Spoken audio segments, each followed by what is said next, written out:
Alright, the second video, related to the partner one, is going to be about the 6 elements to the economy. Think of it in terms like Avatar: The Last Airbender, where you had the firebenders and airbenders and things like that, only it's not quite that simple. There isn't some sort of element that you have specialization in and it over encompasses the other elements. It's more like how you personally make these 6 elements work in your favor.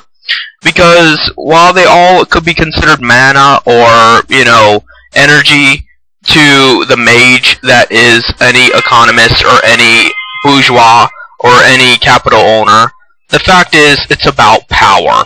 And these are the 6 avenues of which first world society goes about power. Now, obviously, we all know about the money aspect. In actuality, money is not the most powerful aspect. It certainly is the means of which we exercise the power the most, but it in and of itself is not that necessary to the economic fitness of the bourgeois. Essentially, it's just the way the bourgeois makes itself known to the rest of us.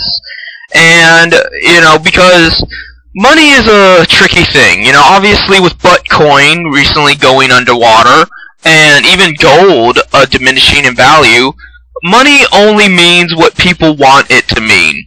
So if someone doesn't accept your money, what are you going to do? I mean, legally they might be bound to, like when you have those banknotes you call dollars, they are supposed to be used in certain circumstances regardless of whether or not they want to use them. But what are you going to do if they don't accept them? If they completely reject them, you basically have just paper or any other material object that you call currency. So money only has power when other people give it power.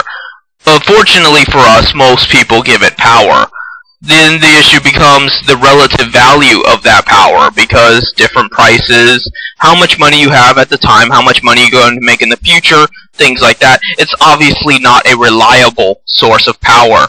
And the bourgeois know this. Bourgeois do not base their power off of how much money they have. They base their power off of everything else and how much money that creates. So let's go on to the other ones. Assets. A lot of people don't use that word, but assets is something that creates money, basically. It's something that you own that generates wealth. What most people have is liabilities. A house is a liability 9 out of 10 times. You are not renting out that house for profit. You are not using that house to have an office or something. You are not generating wealth via that asset. You are simply putting money into it to live there. That makes it a liability. It's costing you more than it's providing you.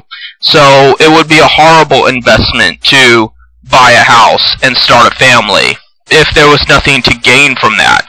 It sounds very despicable, sociopathic, and it is. That's the point. Sociopaths relish, sociopaths exalt in the capitalist mode of production because it is within their frame of mind already. So they already look in terms of what's benefiting me, what's not benefiting me. Liabilities are not benefiting me, so I'm not going to have a family. Or if I am, I'm only going to use them to further my own agenda, whatever that might be. So, you have to understand that. Assets equals stuff you own that generates you wealth. If it's stuff you own that does not generate you wealth, it is simply a liability, even if a very flimsy liability.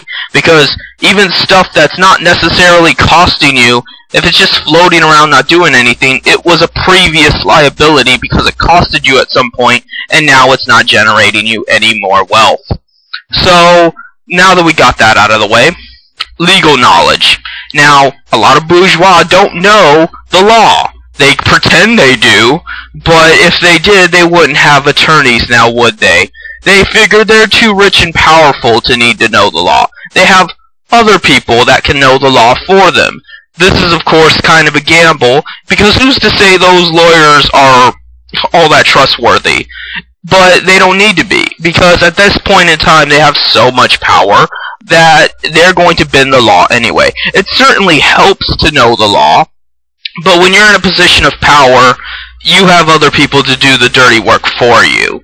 And knowing the law is no longer your concern, as more or less you think you're above the law. And until the government starts cracking down on the bourgeois, instead of worrying about what, Negroes are doing in the ghettos, smoking crack or whatever, then that's never going to change.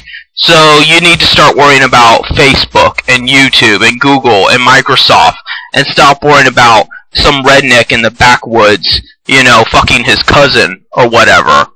But of course, because of their leverage, because of the amount of influence they have and how long they've had it, you can't expect that to happen overnight. So personally, for your sake, it's good to know the law. It helps you out, and you don't have as many rough spots while you're going along in life. But I would definitely not say it's one of the strongest elements of the economy.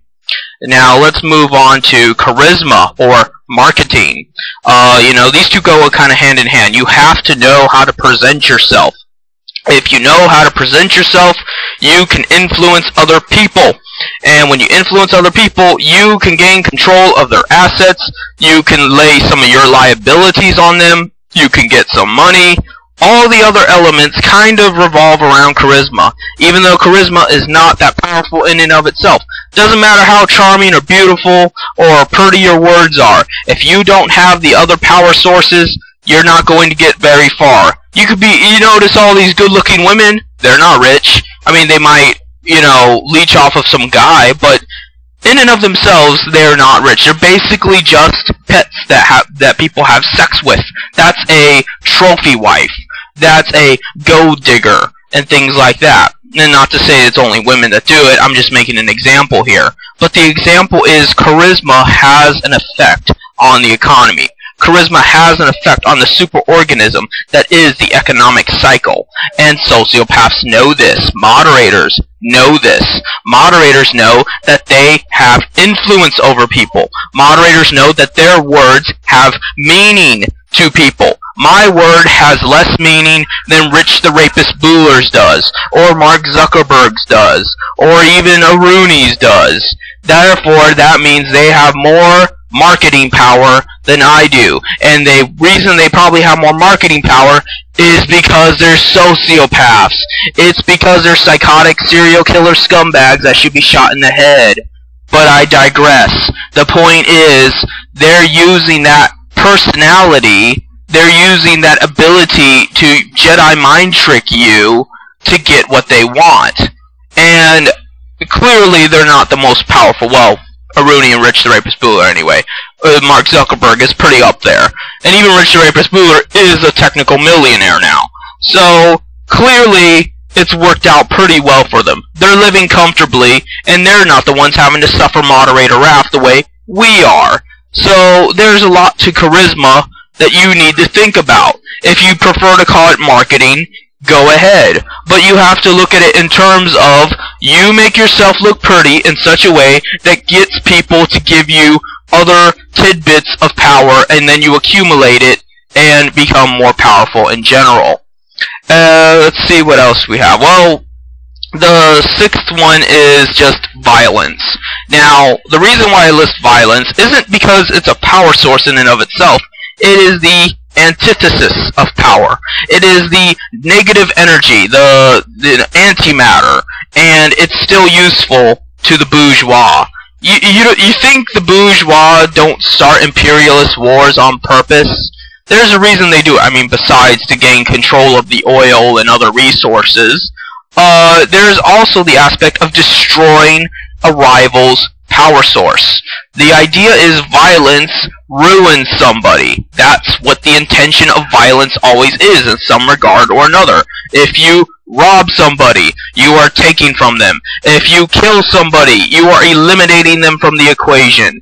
If you just hurt somebody emotionally, you are demoralizing them and weakening them, whatever you want to word it as. The point is, violence has a powerful part in the equation to the entirety of the economy, because it affects people. People are the source of the economy, and therefore when you affect people, you affect the economy, and you affect yourself and how you stand in that economy. And upon thinking about it, I got one, and that was labor power and organization, which violence tends to affect that one the most. You know, because crimes tend to affect people the most. They can affect finances, they can affect assets, they can affect the stability of the economy, but generally, first and foremost, they affect the people, which makes everything else fall like a Jenga set. You know, labor force and organization are the people willing to work for your stupid ass.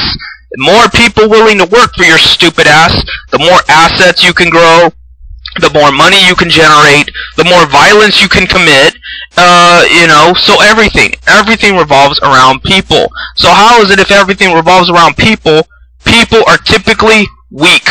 People typically don't have anything, because they are seen as a resource like any other. They are seen as a power outage, and because they are looked upon as mana, not as human beings with feelings and ambitions and thoughts and things like that, those that are psychotic enough to use them as a power source will. And that's why individually people are not that strong, because they are simply an electron. And when used with wires and technology and everything like that, they generate light, they generate computers, they generate everything. Everything that exists on the planet is used by the human power source. But humans themselves are not aware of their own power source. They are not aware of what they do collectively. They know that they go to work every day and they bust their ass. They know that them busting their ass helps keep this thing moving along, but they do not see the scope of it. They do not see the scope of it that if 20 people stopped going to work, that would affect things. If 200 people stopped going to work, that would affect things more. And if 20,000 people stop going to work, suddenly we have an economic problem. So that's the thing. And whether you use charisma to try to gain more labor power, whether you use violence to destroy other people's labor power, whether you just are part of the labor power and you're working toward a greater good, whether you use money to pay for the labor power to generate more assets, or however which way you switch hands between the manas, either which way, someone has power and you don't. So then the question becomes, what are you going to do about it? Are you going to try to generate more power for yourself, or are you going to try to take away power from the enemy? And there are enemies in the world. And, you know, everybody loves to say about how, oh, you're just like them. Oh, you know, you're not moral yourself. This isn't about morality within the confines of the slave. The slave does not have room to talk about morality. At this point, for slaves, it's about survival. If you can go to work every day and generate wealth for your oppressors, for your predator, don't tell me about morality. You're not moral enough to look out for yourself and your family. Don't lecture me. And on top of that, you know, you're talking about morality that does not make sense. It does not make sense given our environment. We are talking in morality in terms of what makes sense for our environment. What makes sense for our environment is either we gain power and then use that power for good, or we destroy the power system that exists already. That has always been the Marxist form of thought. Whether it be, you know, destroying the power structure or replacing the power structure, either which way, there was a forethought, there was a plan to take it away from the bourgeois moderators.